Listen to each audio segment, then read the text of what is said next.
Today on the Blazers Are Cool show, it's been a little while since Brad and I really got to sit down and chat about the team.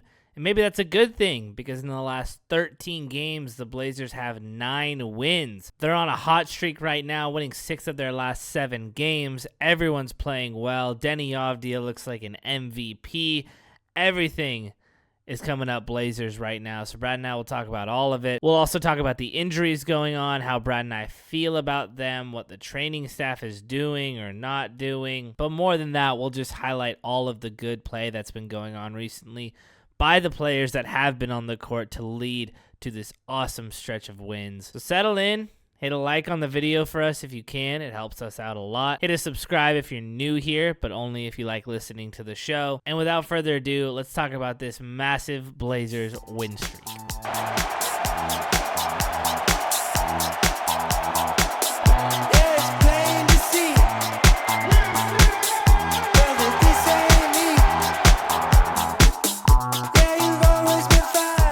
Brad, Happy New Year.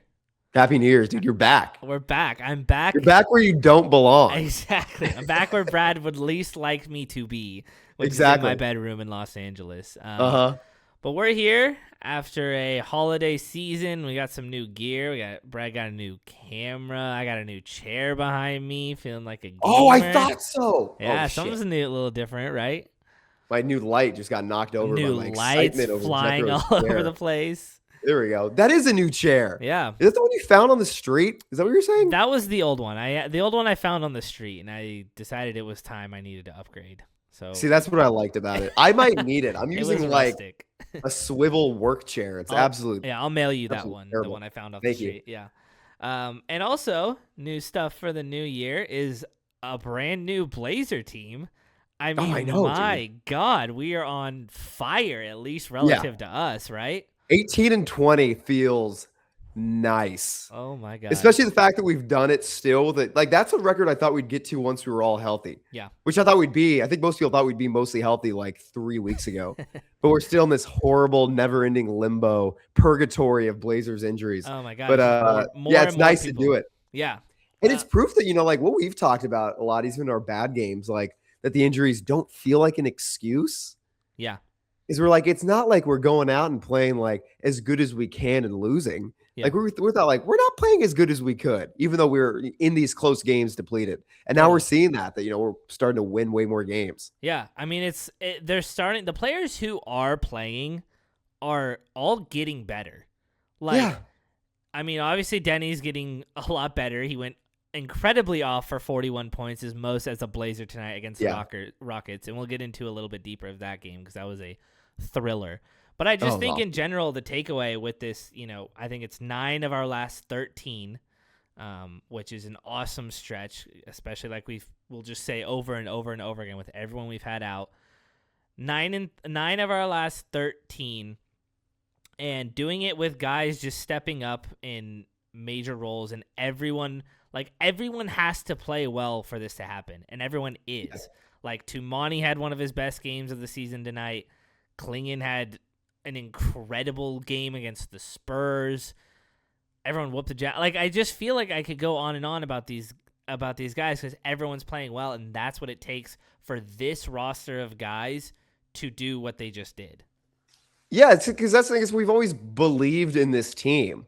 Like I thought, we were what were we before this? What was our worst record of the season? 12 and 18-20 right now, right? Were we 12-18? We were 9-16. Is that right? No. Is that right? I think so, because if we were 9 of our last 13, this is real life math for you guys. Keep going, but I will tell you what that answer is. Yeah, we were we had that record and we were watching each guy, and it's like I said, we believe in this team. We thought these guys are not playing as well, like individually. Like these guys are not playing as well as they should be, and we're still in games. Yeah. Which is why we thought, God, like maybe I'm delusional. Maybe we're delusional because we're fans of the team. Yeah. But it's like we've got some wins even with this bad team, and it raises the question because I always have my yearly, or not my year, like my monthly delusions about this team. Mm-hmm. It's like, how is this team right now fully healthy? Not like a clear playoff to borderline playoff team. It's making the excitement of guys who will never come back, but hopefully they do, of those guys coming back and making us a good because it's not like the guys who are coming back are like will be really taking minutes away from anyone that we desperately need them not to. It's just going to make the lives easier of everyone who's already playing. Yeah. No, totally. It's like really the whole malpractice that's going on. Not malpractice, that's not the right word, but it's like I think there's such a well, maybe. Let's talk about this, dude, because I mean, a big thing right now is thinking that the Blazers training staff needs to be publicly shamed and put in front of the Moda Center for us to walk by and berate. And I don't know. Actually, I don't know what you think about that. What do you think about the reaction to our training staff? Like, what? Because it's been a big talking point. Yeah, I mean, obviously they're not. Okay, so here's the first thing, because we'll start kind of the ground up, is that they're not holding people out to tank. That is not what it is. No, gosh, and dude. I know that's the like conspiracy theorist take of it all. I try to be nice when I see things like that because I want people to know that we're nice and like our show. But dude, if you're still at this point being like, the Blazers are purposely tanking by having our training staff not disclose injuries or, making up injuries and having them sit. Come on. And they're not doing that to Scoot Henderson, the number 3 draft pick in his 3rd year. And they're definitely not Their evil plan is to make our 3rd pick, who's 21, not play. Yeah. And definitely not to Drew Holiday, who we just made a pretty controversial trade for. So, so that's the first thing. We're not doing that. I think especially with Chauncey now gone, because before we might have, because he would have had millions on the line to do so. Yeah, then Chauncey would have had something to say about that. And Chauncey's gone and it's still happening. So that's how you know it's really, I mean, it's legit, injuries are unlucky, but I do think that the issue with what's been happening is the not even lack of transparency, but just complete being wrong in what they're saying, right? It's like Drew Holiday 1 to 2 weeks, 2 months. Scoot Henderson 4 to 8 weeks, evaluated in 2 weeks. And I get people don't heal, but some of these are so off the mark that it's impossible not to sit there and be like, someone's not doing their job right. But what job is it that people think they're not doing? They're not giving them the proper treatment? They're not giving them the proper medicine? Because they hear like, oh, they're blowing it. But in what way? Like, what do you think? I'm not talking to you, but what does everyone think the staff is doing to prolong these injuries? Because you can't be on the same page of we have to be like when someone has a calf injury, everyone agrees, like sit that guy for as long as you possibly can. Then they do, and everyone's mad that it's taking a while. We've seen this before in all of the NBA. I wanted the biggest example of this is Kevin Durant. When he played with the Warriors, he didn't play in the series against us, the one where we led all 4 games by double digits, but then still somehow got swept, and Myers Leonard had a 30-point first half in game 4. He didn't play that whole series. I don't think he played any of the second round either, and he might have played like 1 or 2 games in the first round. Yeah. And all it was like sore calf, right. Sore calf, waiting for it to heal, waiting for it to be back to 100%. And then he came out and played a game in the final and tore his Achilles 2 minutes in. Sure. This is not a new piece of information that calf injuries sometimes just take a really long time to heal. Sure. And that's why it's day to day, because maybe it'll be better tomorrow. Right. That's what makes these things day to day. But also it could take a long time. It's like, do we think that the staff isn't doing the proper protocols to make sure they're healing? Like, come on. In what world are these? Because I can't imagine being like, I know more than the Blazers official training staff. I know more about how to treat injuries. It baffles me. Well, here's my counter, because you're right. Like, no one just knows, and we all just want these guys to be out there so bad, and it's why there's so much frustration. I will counter you the Matisse Thybulle situation. Sure. Because there's 2 things. Keep going, but there are 2 things where I'm like, okay, I kind of get where people are coming from. Yeah, because the Matisse Thybulle thing, I was thinking in my head a long time. I was like, how is his left thumb keeping him out for this long? Like, especially when you heard that he was in a soft brace a month ago. Right. Like, what? It's like Matisse. It's Matisse. Like, wrap that thing up in a cast and like let him just go out there. He's not really gonna shoot that much anyways. Just let him run around and get in front of people. Yeah. So that's one where I was like, what's going on here? And then we find out that it's related to a knee injury that he has been dealing with basically on and off for the past 2 years.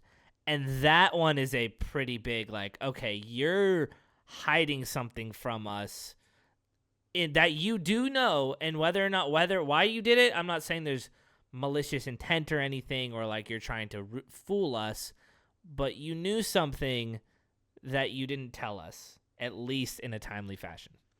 I guess. When would you have, I mean, I really mean this. Like, when do you think because I know what you're talking about with that one. That and finding out that Drew apparently did try to give it a go like 2 weeks ago and it didn't go well. And now he's back on the injury list. But so I see where you're coming from with that. But when would you have liked to have known that? Because the thing is, I don't think we know how long that's been the reason he's out. I assume that was all from like the last week. So I was like, oh, it took, and unless you've like seen something to think otherwise, because I assume that was all from like the last, from a week from when the report came out that he was like ramping, like getting ready to play again. It's like, oh, his knee's kind of bothering him. They waited to see if it was like something that was a long-term enough thing to deal with as an official injury, put on the official injury report, and they decided it was, and then they released it. Sure. I don't know, because to be honest with you, like based on their track record, I have no idea when that could have started. Their timetables never align with what they say. The time, and like, I'm not saying it's necessarily, I'm not trying to put it on them and say it's necessarily their fault.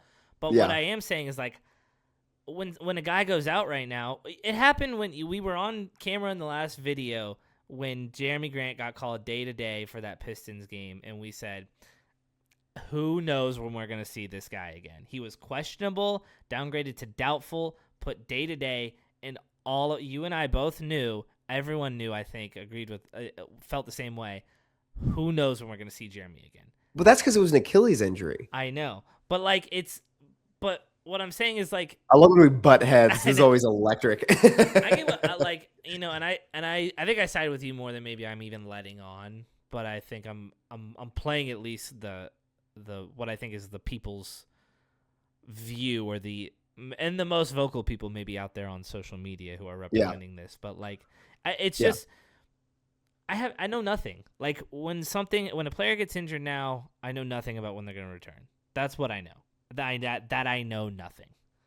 I feel like that's only true because we're dealing with like insanely hard to judge, inconsistent injuries, like soft tissue shit that the entire NBA's do. Like, we know now how unbelievably unpredictable and sensitive these kinds of injuries are. And even Scoot, like, to me, it's like Scoot, it sucks that Scoot's not back yet, but it's not because the medical staff is failing us. It's because a very sensitive injury is taking longer than we thought to heal. Yeah. Like, it's to me, it's like a really weird finger pointing at the medical staff when all we're really mad about is our good players are getting hurt and staying hurt.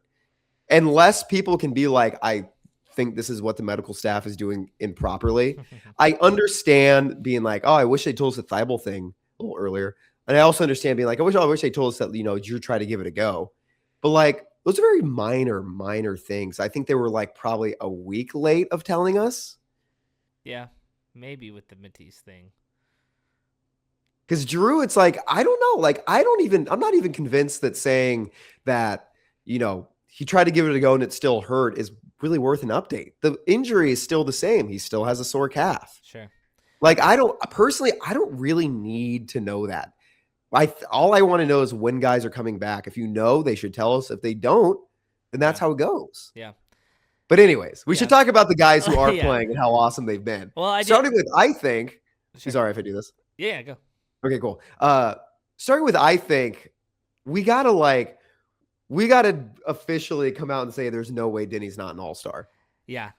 We had our week of doubt. We didn't have our week of doubt that Deni was great. We did not ever doubt that. We didn't even doubt that he would probably be an all-star. But there was like a week where, maybe 2 weeks, week and a half, where he was playing some, I know this is an overly used term, but I think it's still the best way to describe it. He was playing some unethical hoops. Sure. He was still putting up the numbers, but it was kind of egregious basketball. Right. Well, then it kind of frustrated us because it's like, we love that Deni can get to the line. That is an elite skill, but that seemed to be the preference for his style of play over anything else, to the point where that was the number one option. The number one option was not Deni trying to score. The number one option was Deni trying to get a foul. Yes. It felt unforced, unnatural, and kind of killed the momentum of the offense. And not only that, but when he didn't get them, he was not getting back on D. It was becoming ugly basketball that I think was due to him wanting to put the best performance he can, knowing how down we are, him probably being tired from the how much pressure he was, or tired from the the amount of that he was having to do on the offensive end of the ball. But it's been beautiful to see the last couple of games, an obvious tone switch. Oh yeah. Where like it's a perfect balance. I want to see him foul bait a bit. I just don't want that to be the first option. It should be like, try to get a great shot. Then if he sees it and he can do it, go for it. But he was trying to do it before he saw it. Yeah, he was. We were saying this to each other, that he was looking to make sure he got hit and got the foul and then put the shot up. And it should always be, make sure to get to the shot. But if you need to do it, if you're going to go seek out contact while you try to do it, that's what he's capable of. So it's been a lot more scoring from the field. His field, I think it was in that homestand we were at, like his field goal percentages were low, but ever since basically the Celtics the Mavs game, field goal percentage up. It's like, and he's doing it too. Like the threes aren't even dropping at a crazy clip. It's like kind of in an okay spot, but that's fine. He's 2 of 8 tonight or something. Yeah, still played incredibly. Right. His decision making, I think, has been very good as well. Haberstroh put up the stat today that Deni is third in the NBA in total points created. So points plus points created from assists, which is it. Like, what more of a stat for an offensive player could you ask for than that one? That is the whole point of offensive basketball. It's how many points you can create. On top of that, he's adding in 7 rebounds. Everyone's seen all of the stats of what he's doing and how many people have made an all-star, how many times someone hasn't been an all-star when they're posting those numbers, on and on and on. The things Deni are doing are making him an all-star. Can I say something really quick? Sure. Can I get ahead of this campaign? Sure. I'm like, the way he's playing, because we're incredibly reactive. I think that's something that we hold back, or at least I do, from being the most reactive fan possible. So I hope it doesn't come across this way, but it might. I don't care, because I put my Blazer fandom first over this podcast. No, I'm kidding. I think Denny's might make the All-NBA team. Their team? I think there is a very good chance, to the point where I'd be surprised if he didn't, if he keeps playing like this. Yeah. Because this last week, I think, has been the best stretch. If I'm going to be overreactive about a bad week he had, or I'm like, I don't know if this is all-star level basketball, I'm going to be overreactive and say this is all NBA basketball he's been playing last week. I'm looking at that third team all NBA. I'm expecting it because, dude, if everyone comes back and we go off on a run, which I expect us to. We're on a run right now. We're on a run right now. Because of him. I think we're going to be a winning team this year. Over 41 wins. And if that happens, Denny's going to be an All-NBA player. Yeah. So let me say the reasons why I thought for a bit that he wasn't going to make it. And that's, first of all, because of what other people are doing. So that's the thing that I get most hung up on. It's like, what Deni is doing in basically every year is for sure all-star worthy and likely third-team All-NBA worthy. This year is just different because you've just got guys like Jamal Murray going off. Everyone's talking about him. Everyone wants him to get his first all-star. You've got a guy like Lauri Markkanen who's got more points per game than Deni, but he doesn't have all the other stuff. But a lot of people just see points. They see the shot making. They want that. So there, at least for a time, were other guys who were maybe outpacing him. And then you've obviously, you've got so many superstars and the like Şengün, KD, Luka, everyone knows those guys. the fact that some of these guys aren't going to get the 65 game mark to get anything, I mean, it's a little different for All-Star, but that opens up a lot of doors. If Jokic can't make All-NBA, if Giannis can't make All-NBA, if Wemby can't make All-NBA, so that I think is a great chance because the biggest thing maybe for Deni is that he is doing all of this every single game.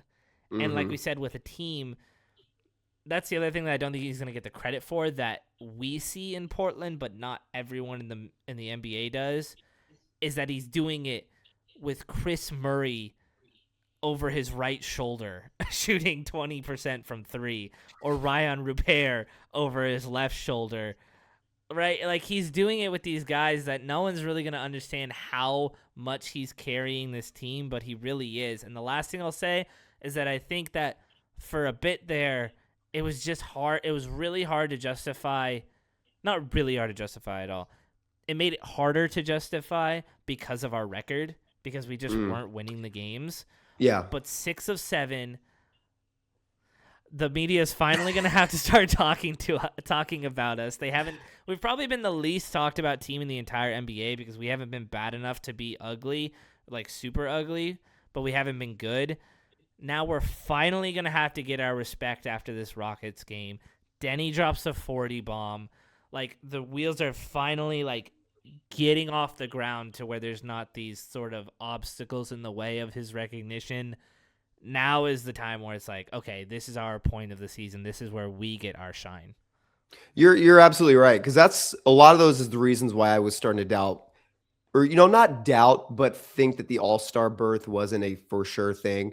Was, like you said, all of a sudden Deni's carrying us, but he's carrying us to whatever we were, 12 and a 11 and 18 record. Yeah.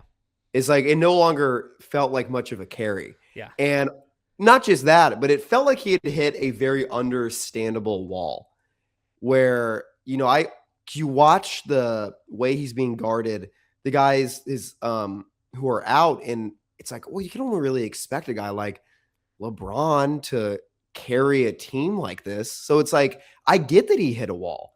And I thought he's probably both spent, exhausted, and, just is going to, until guys come back, isn't going to be able to play up to his full potential. And I thought when they would come back, it might possibly be too late for the All-Star berth. But he has hit the wall, fell down, and he is now like fully jumped over it. Yeah. He has climbed that wall. And I think those last few games have been the best games he's played of his time as a Blazer. Because it's been, even though he had 5 turnovers tonight, it was like there was not nearly as many turnovers. His decision-making has been so much better with when he's deciding to shoot, when he's deciding to pass. His decision-making in terms of, when to go for shots, when to go for fouls has been so much better balanced. Even though he didn't go crazy with assists tonight, I think his decision-making passing-wise has been awesome.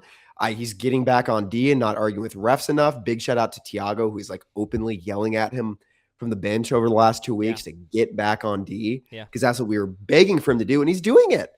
And he's leading the team. He's getting us big wins against big teams. Dude, it's like it's so exciting because he is, I think, this last week gone to a level that I thought he would only be able to get to if he had the supporting cast that sort of took the pressure off of him to do so. Yeah. But he's done it, not all on his own because other guys are stepping up as well, but he's doing it despite the odds, and it's been awesome. It's now officially, to me, all NBA play. Yeah, I mean, the only thing that really will probably stop Deni is just the fact that Portland and the Blazers never get any respect by national media. I mean, remember how long it took Dame to make an all-star team? Like, if there's anything that's really going to hold us back, hold Deni back, it's probably going to be that, unfortunately. But look at those all-star votes, dude. I know. He's 7th in all-star votes, so the people are out there for him. And today's triple vote day, but it won't be when we post this video, but I hope you guys got your triple vote day, votes. So I hope you did it. Yeah. Also, we should acknowledge that one of the main reasons we're big Deni fans is because we're officially used in a Deni All-Star ad by the Blazers. A second. Unbelievable thing, and this time me too, which I'm so stoked about. Because last time it was just Jethro, and I had to pretend like I wasn't mad. Yeah. But we're both in it. Blazers MVP. just a Deni's style of play has been the story of the season. Which is awesome. So big thank you to you guys for watching these videos enough that when the Blazers media team is Googling or going on YouTube and looking for Deni praise, we're one of the first people up. Yep. It's awesome. It's really cool. Yeah, appreciate you guys listening. I actually saw the pregame one today. They just recycled your same voice clip in a different thing. They're just running out of. They're just recycling the same stuff and just doing awesome. Deni. Which makes sense because he deserves all of the love. You know who else deserves love? I mean, kind of Caleb. I mean, we could just go. Let's do Caleb because I mean, my God. Yeah. Do you like my joke? That is a good joke, and that's the perfect segment. I love that you weren't. I actually thought you were setting up that joke. That's incredible. I missed that hard. I'm actually disappointed. It's everybody. You're right. It's not just Caleb. It's Toumani. It's Donovan. It's like it is all the way down to Hansen right now. Yeah, absolutely. I don't know, maybe. Here and there, at least. He's there. He's playing better. He's playing the best basketball of his career, which, it's short career so far. His short career. So it's nice to see those improvements for sure, without a doubt. But, dude, Toumani looks back. Toumani looked back. And I'm like, because let's acknowledge kind of a harsh truth. Toumani has not just been bad or, less than stellar for the most part offensively this season. He has been struggling defensively. Yeah. And I think we've outlined those pretty thoroughly, and I think most people saw that, right? Like we can say that's a pretty general opinion. Well, there's been a lot of, I don't want to say excuses of it, but the reasons people are giving is that his workload has been so high. And I counter that or have countered that with, actually, I don't know if I actually have on this, is that when you look at his workload from this season compared to last season. So the his time traveling, his distance traveled on the floor, the amount he's guarding star players, it's the same as last year. Yeah. His role, his responsibilities by every single, because I watched him. I thought he's doing this. He has the same guys he's guarding as last year. Do you think his offensive usage has gone up, or do you think that's about the same? It's not the same. Checked. Is he taking that many more shots a game? I've seen a lot of people say, "Oh, he has way more playmaking responsibilities," but I'm not really seeing that. Maybe slightly so, but not enough to where. He was doing honestly, I'm going to say no because Deni has the ball in his hands so much. And so does Shaedon. No, I actually don't. I'd have to look at the stat to confirm it. Yeah, but I would assume not. We can acknowledge that he just hasn't been playing well. Yeah. The season, and we should acknowledge now that he really, really is, because you look how he plays these last two games. It's proof the whole he has too much workload. It just isn't true. It's no, he wasn't playing well. Now he's playing awesome for a lot of reasons. The main reasons for me is his decision makings on when to play, when to help has been so much better. Yeah. I think he's always been good as an ISO defender. That's never been the problem. But the realistic thing with Toumani is that, or with any defender, is that that's not a very it's a super huge skill to have, but you don't get that many one-on-one ISO moments in the NBA. There's a lot of ball movement, a lot of screen set in the modern NBA. And the main thing we've talked about with the team's defense is that how bad we are at screen navigation. And the stats support that. On B-Ball Index, which, to say why we should trust these stats, because a lot of people, are against defensive stats, which I agree when it comes to individual defensive rating, things like that. But B-Ball Index has some of the best context included stats around. NBA offices are looking at these stats. And these stats last year showed that Toumani is 99th percentile perimeter isolation defense. This year they show he's 98th percentile perimeter isolation defense. When it also shows that he's one of the 3 worst ball screen navigators in the entire NBA this season. And it felt he gets either. Sorry, go. Yeah, I was just saying, and it felt like to me that it's because of the whole trying to draw the fouls thing, and being overzealous or gimmicky in that way, and so yes, it feels like to me he's mentally shed the when someone gets a new contract, it's always a thing, right? They phone it in a little bit. They feel like they don't have to grind as hard because they're not working for that extra money. And with Toumani, it's not necessarily his motor's going to go down in that way. But I almost felt like he was trying to showboat He's like, I'm second team all defense. I, I I got the big yeah. money. I'm going to draw these fouls. I'm going to get a little crafty around this screen, and I'll try to slither around. And then, boom, someone just hits a mid-range right in his face. Or Was that boom. your impression of Toumani? Yeah, right? That's a terrible French accent. That was awful. But yeah, I think that's kind of what it was. And it feels like he shook that. He's like, all right, no more. I am playing Toumani Camara basketball. I'm going back to what worked for me last year. I'm getting hot, like being aggressive in your face. I'm being mad. And tonight against the Rockets, I personally thought that was his best game of the season. Like, oh, I agree with you. And what this also shows is that it's not the problems with Toumani has not really been about the shooting. Clearly, that's like an issue. But the question that I've been saying all year to you, it's like the question, like what we should be asking of Toumani, the standard that he has set is if all NBA was announced today, would he be on it? And the answer is clearly no. Yeah. But tonight he played to that standard. And it's proof that the shooting, while it does need to be better for him to be like a legit starter on a championship team. Yeah.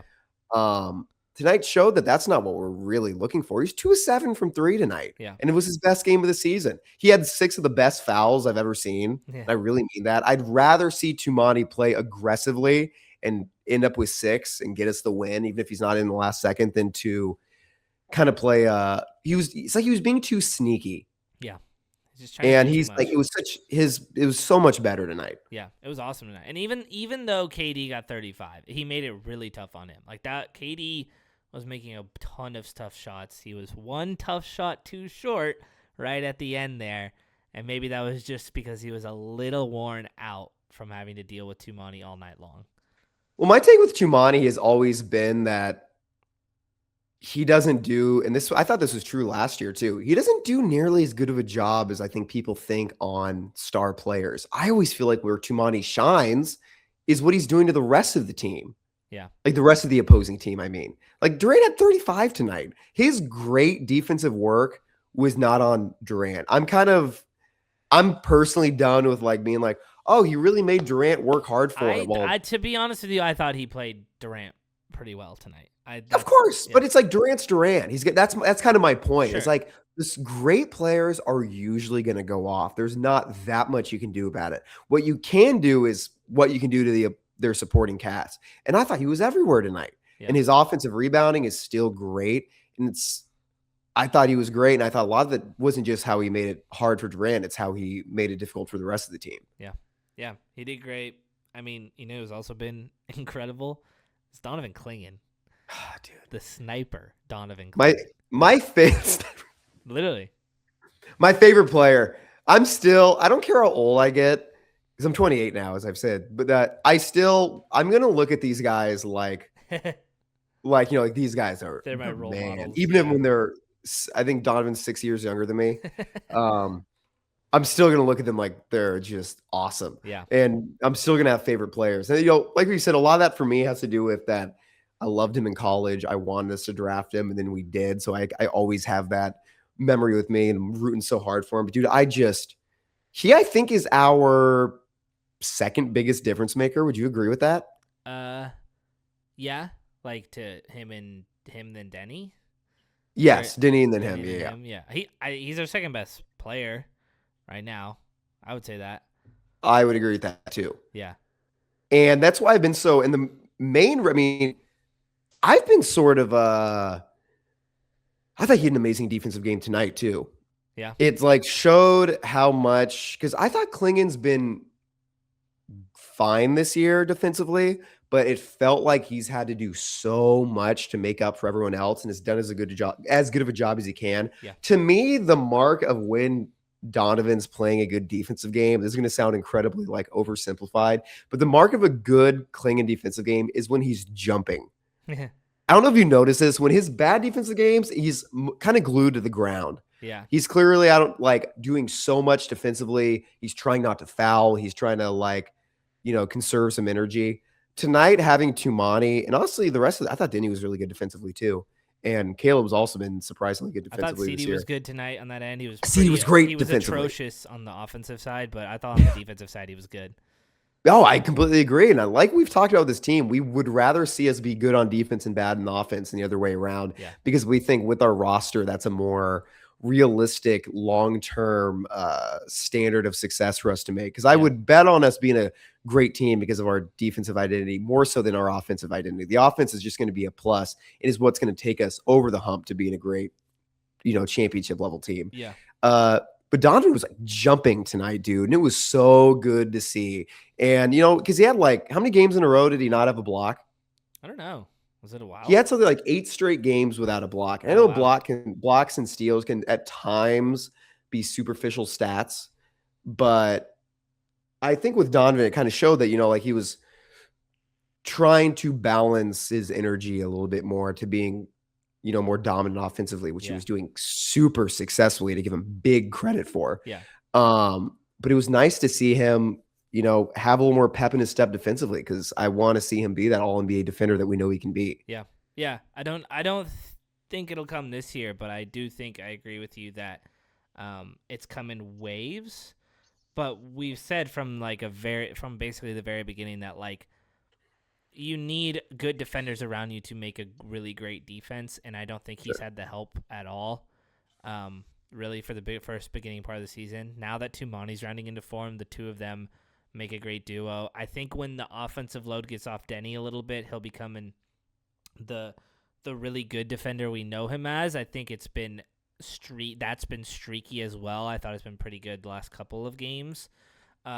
Which is incredible for how much he's doing on offense, how good of a defense. Like, think about the defense that Luka and Jokic and SGA play, and think about the defense that Deni plays, and it's. Are you on team SGA as a bad defender? He's an okay defender. Yeah, see, I think I must be insane. When I watch him, I always think he looks really solid. Yeah. Defensively. So maybe that's the other guy. That's why SGA is such more. Anyways, but I see your point. Anyways, that was more of a separate thought I had, because I was like, "Ooh, interesting." I do kind of agree. Some people say not good. Some people say great. I think it's your point though is 100% correct. Think of Luka. Think of Luka on defense, and think of Deni on defense. Yeah. And think of what you're getting. Sorry, I don't know why I didn't mean to nitpick you there. That was a real genuine, maybe out of the context of this show question I had for you. Yeah. But the defense getting better for Klingon, the defense getting better for this team. But, dude, I mean, that Spurs game with Klingon on the offensive end. I mean, the three thing. I hate doing like making all of offense or all of a player's worth about threes. I hate doing that. But I'm so like flabbergasted at how good he looks from three in these past, it's like 8 games now. He's our second best 3-point, maybe our best 3-point shooter. The one he had today, he had a movement 3. Oh, I know. Which he had a movement 3 with Steven Adams closing out on him. Yeah. And a lot of the ones he missed tonight, like he's gonna come up like 3 for 7 or something, right? 2 for 6 tonight, yeah. 2 of those were grenades, like Lamar was talking about. That like he just got to get. Same with Thompson. We couldn't get anything going, and they just passed to a center to shoot a 3 at the very end. That's like 4 of the 3s those 2 had tonight. But dude, it's just like, if that's actually an offensive weapon, that is such a plus. It's unreal. What I love most about it, because I'm kind of in the there's a lot of talk about modern NBA basketball. People think, there's too much spacing, there's too much threes. They want to see it look more like the 90s. I'm like somewhere like in the middle ground, where I love the current era for what it is. I love 90s basketball for what it is. I like balance. I want to see every type of player, every type of basketball be a viable option in the NBA. It's why my favorite era of basketball is like like late 2000s or like 2010 to 2015 is my favorite era of basketball I've watched, just because there was this amazing balance where 3-point shooting was used very importantly, but you still saw, post ups, yeah. You still saw mid. It was I like well-balanced basketball where anything can be viable and usable. Yeah. That's what I love from Donovan offensively, is we're not just seeing him make threes. We're seeing him with freaking like dream shake drop step dunks. Yeah. It's Yeah. it's like it's not just he can make the threes, which is awesome. I think Big should shoot threes. I also think Big should post up. I think that everything should be on the table if you're elite at it. That's how the NBA should be vying. Which they should be vying for is a league where any type of talent, if you're good at it, Yeah. is as everything is just as well balanced as it can be. Yeah. And I love it from Donovan. It's not just that he's making threes. His touch around the rim is better. Mm-hmm. He's hitting them with nasty post-up moves when he needs to. He's not just getting the offensive rebounds and immediately throwing it back. He's being really smart about when he's throwing it back to the perimeter, because sometimes he sees like a matchup that he likes and he's slamming it and yamming it on them, which is awesome to see. Yeah. And he's doing it. Guess how many fouls he had tonight? Do you know this? 1. 0. Wow. He had 0 fouls in this game. Because one of my things with Donovan is I think he's clearly trying not to foul as much. Yeah. I think to almost to a negative. Yeah. Where like I want to see him be more aggressive defensively. Tonight was a sound defensive game from him where I thought he was super active, contesting shots. He didn't get a foul the whole game. No turnovers either. He could have probably afforded a foul just like body checking Steven Adams on a rebound or something like that. Like that's when I could have used like 2 fouls from him, because Steven Adams was dominant as he is. And I liked what Lamar Hurd said, that this game is the mountaintop of rebounding for Klingon. This was his Super Bowl more or less when going up against Steven Adams. In the first half, Steven Adams had him. I think Klingon had 2 rebounds in the entire first half. Sure. And the second half, I think he had 5 total. It was better. Steven Adams. Yeah, they were hard fought, and I mean, Adams finished with 11. Yeah. Adams probably, obviously statistically out rebounded him, but it's not like Klingon really struggled. I thought he did a solid job. I thought he did better in the second half. I thought Sure. for sure. The first half, especially that first quarter, we were getting rough. But that's just what the Rockets do. Again, it's basically the toughest matchup you can ask for in the league. We were out rebounded 57-38. That was the final tally? Wow. Dude, that's maybe I'm nuts. Maybe it's because we were like always competitive in the game. It didn't super feel that way. Yeah. How did we win this game? I think we won that game because they shot like crap. They shot terrible. And we played a good defensive game. We played good defense, and I think that was a big part of it. They shot very poorly too. So but they had an off night shooting too, and we actually took advantage of that, because that's the thing, dude. Is that we played a great defensive game. We took advantage of an off shooting night. Those two things have not been true like up until this 5-game stretch. That's what our problem was with the Pistons game, with the Magic game. It's so awesome to see that, because we played great defense and they had an off night, got us the win, despite us not doing the things that we usually do best, which is, a lot of assists, a lot of offensive rebounds, blah, blah, blah, blah. Yeah. But what do you think about, because I think it's been one of the biggest things for why the team as a whole has been successful. Yeah. How nice is it? And what do you think about our just like complete fixing of our obvious turnover problem? Oh, has it been a lot better? I haven't even crunched a number on that. Is it a lot better recently? It is a lot better. Let me look up the team stats right now. Yeah, because I'll just say,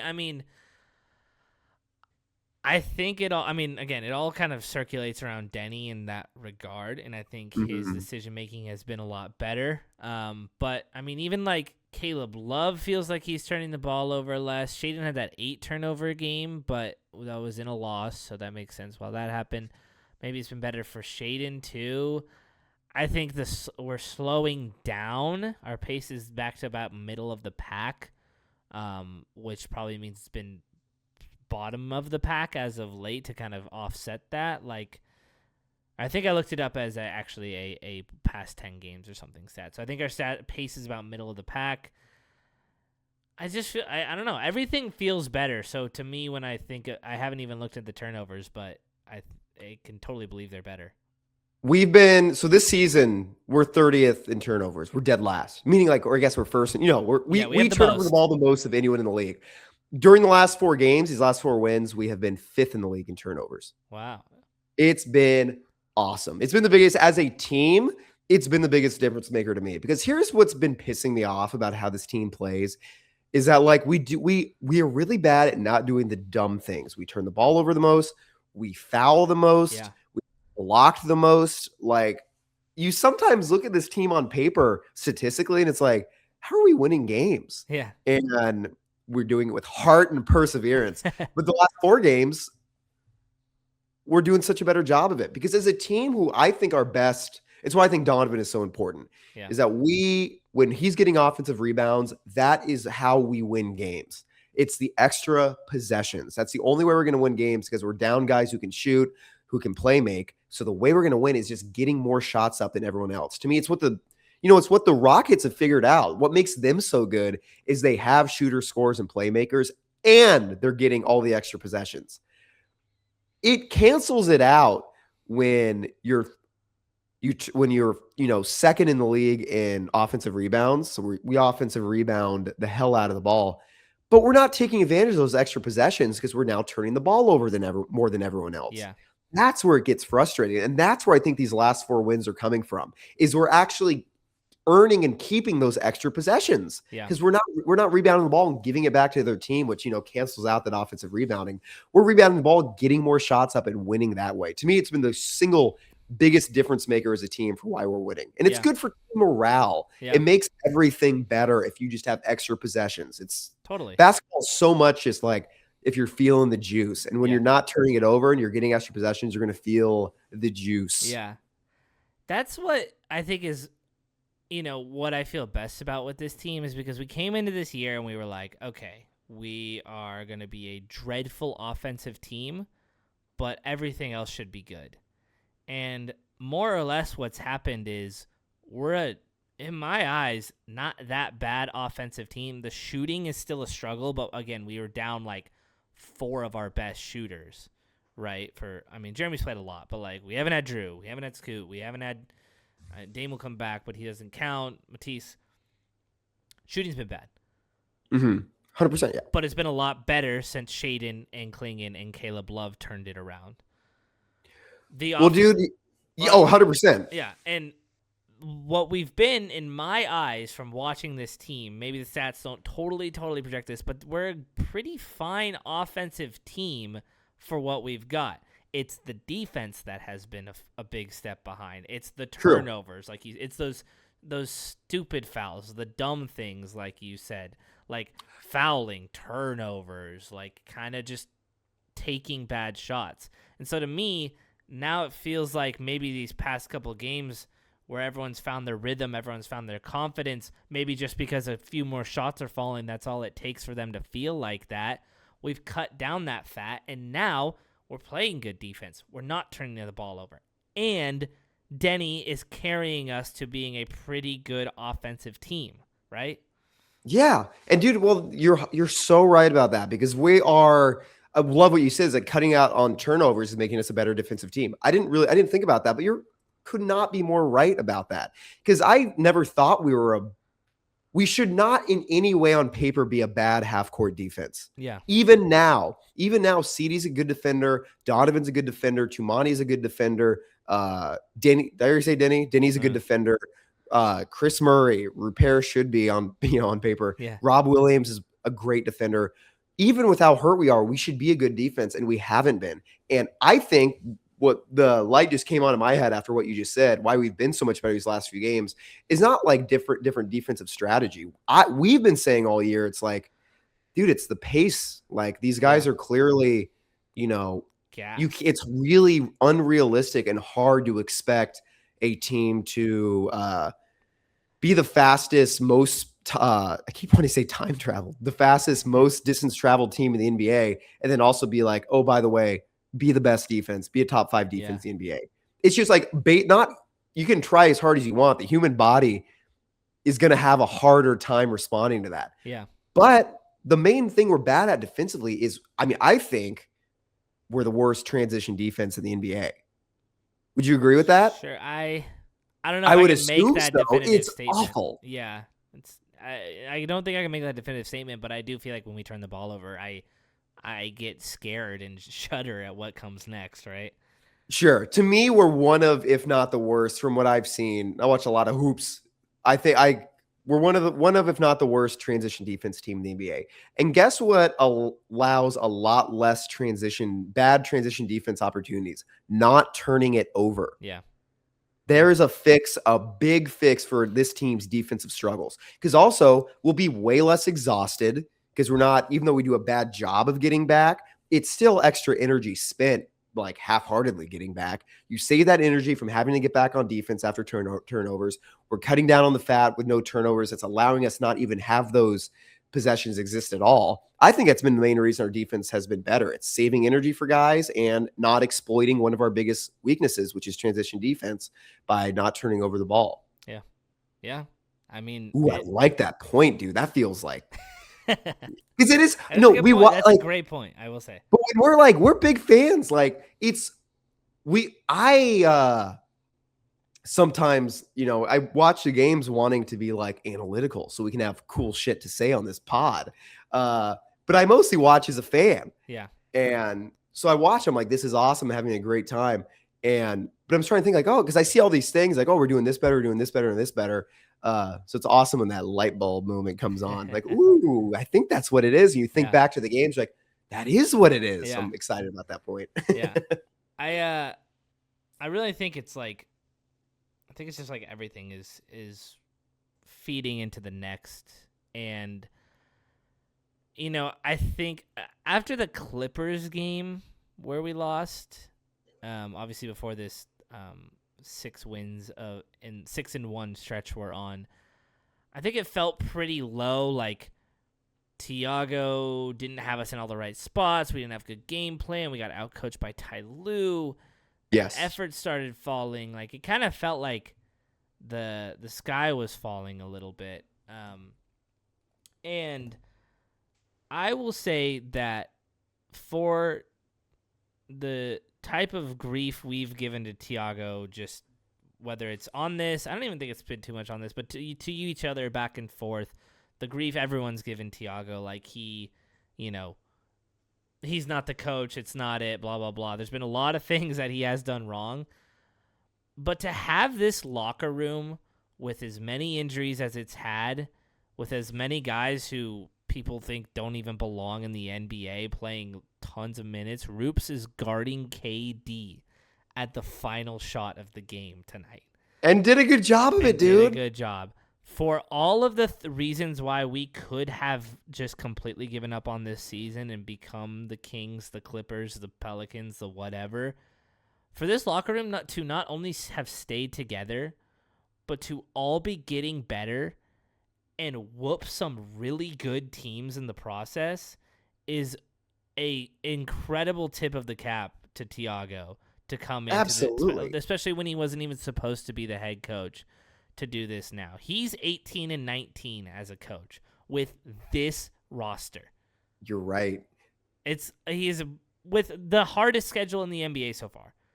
It's like not that by a sliver, if anything, right? And what I love about it is that, to me, it's not just, the player, because there's a lot of guys who like to sort of pretend that coaching doesn't matter that much, that it's all up to the players.